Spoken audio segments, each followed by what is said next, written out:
Buraya yine sabitleyelim, şöyle belli noktalarda sabitleme işini yapıyoruz. Bu şekilde arkadaşlar şu 8 taneyi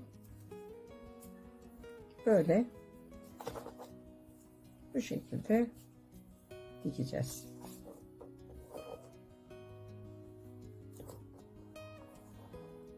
Bu şekilde dikeceğiz. Bakın arkadaşlar, şeritlerimi diktim. Bu şekilde. Şimdi bunu şu çerçevenin içine yerleştireceğim. Dediğim gibi bu çanta böyle çerçevelerden oluşan bir çanta olacak. Bu şekilde şöyle şuraya tutturuyorum onu. Çünkü bu ara açık ya, burayı da kapatıyoruz bu sayede. Şöyle geliyorum. Buradan buraya.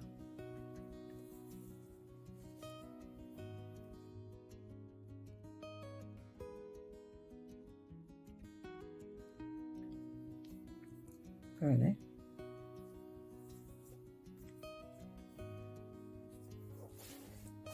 Şimdi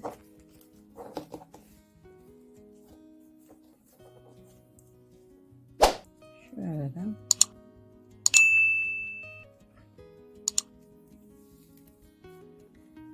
bu ön ya da arka olacak arkadaşlar. İkisi de birbirinin aynı olduğu için hani şurası ön, şurası arka demiyorum. Ön ve arka aynı. Bu şekilde burayı tutturdum. Şöyle şu tarafa doğru geleceğim.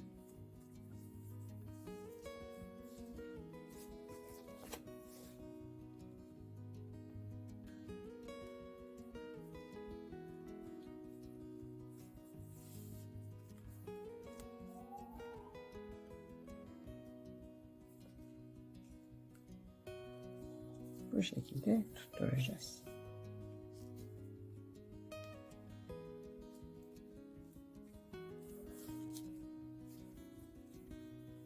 Evet.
Evet arkadaşlar, burayı bu şekilde böyle komple dikeceğim.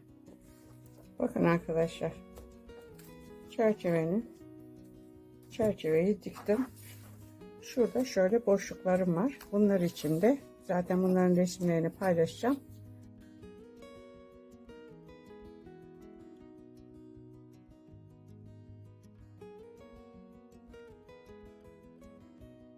Şunlar var. Bunları da bu şekilde tek tek buraya dikeceğiz. Şu vaziyette. Şöyle arkadaşlar. Şöyle.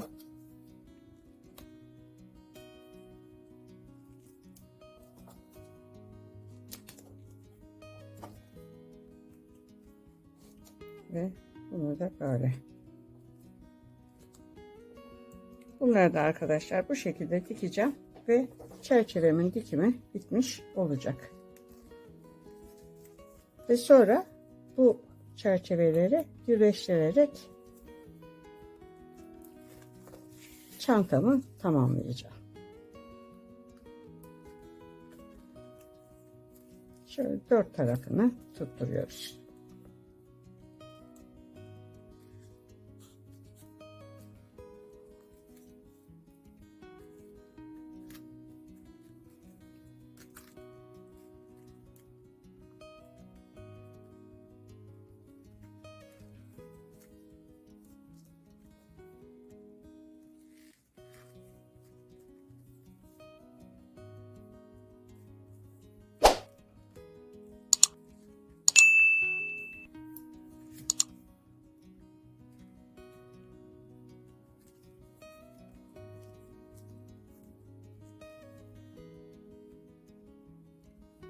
Bakın arkadaşlar, dört tarafını gördüğünüz gibi diktim.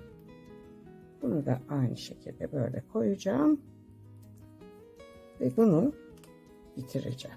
Bakın arkadaşlar, ön ve arkayı diktim. Şunlar şöyle yan körükleri. Bunları bu şekilde dikeceğim. Şöyle. Bunu da böyle dikeceğim arkadaşlar. Bunlar yan körük ikisi. Bunları şöyle koyalım. Ben önce şu tabanı, şurada taban. Tabanı dikerek işe başlıyorum. İpim burada. Buradan şu şekilde aşağıya iniyorum.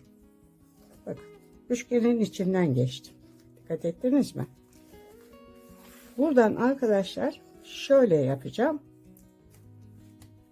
Direkt bu üçgenin içine şu vaziyette girersem şurada ipim gözükür. İpin gözükmemesi için şu karenin içine giriyorum. Bakın. Şöyle girdim karenin içine. İpimi çektiğim zaman bakın ipim gizlendi, gördünüz mü? Şurada ipi göremiyorsunuz. Ve buradan şu vaziyette çıkıyor. Şöyle çıkıyor. Bakın arkadaşlar. İpimi göremiyorsunuz. Saklandı içeriye. Yine aynı yerden böyle aşağıya iniyorum. Bu sefer arkadaşlar şuradan giriyorum. Şöyle üçgenden girdim. Bakın üçgenin içinden girdim. Çektim. Ve bunu şu karenin, bakın şu karenin içine giriyorum. Şuraya. Ve çekiyorum. Ve ne yapıyorum arkadaşlar? Bu sefer şuradan çıkıyorum.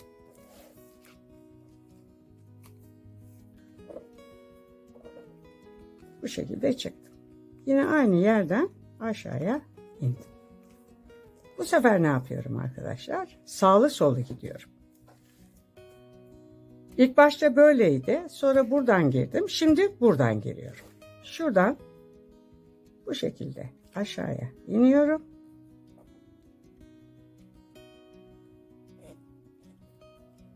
Bakın şu şekilde aşağıya indim. İpimi çektim bu tarafa.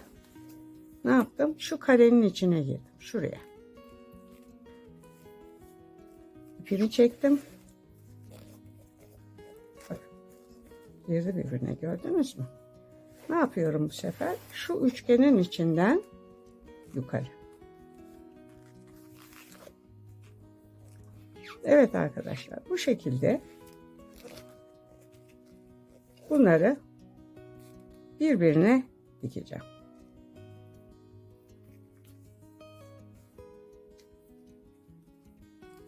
Şöyle. Ve şimdi ne yapıyorum? Bu sefer bu taraftan girip şu karenin içinden geçip burayı böyle komple dikeceğim. Önce bu tabanı dikeceğim arkadaşlar. Sonra bu körükleri dikeceğim. Burası böyle ön. Şu yan körük. Şu diğer yan körük. Ve şu da taban.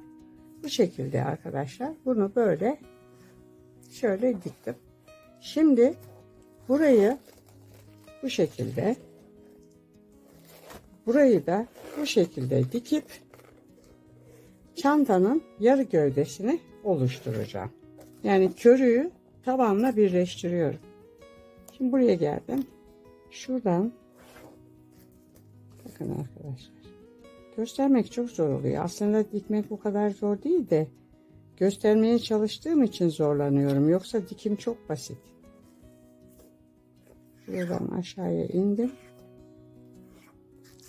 Ve şuradan şöyle buraya geçtim. Buraya geçtim. Şuraya geliyorum. Bakın şuradan çıkıyorum. Şöyle. Dönerek dikeceğiz burayı. Şöyle. Geldim. Şuradan aşağıya indim. Buradan ne yapıyorum? Şöyle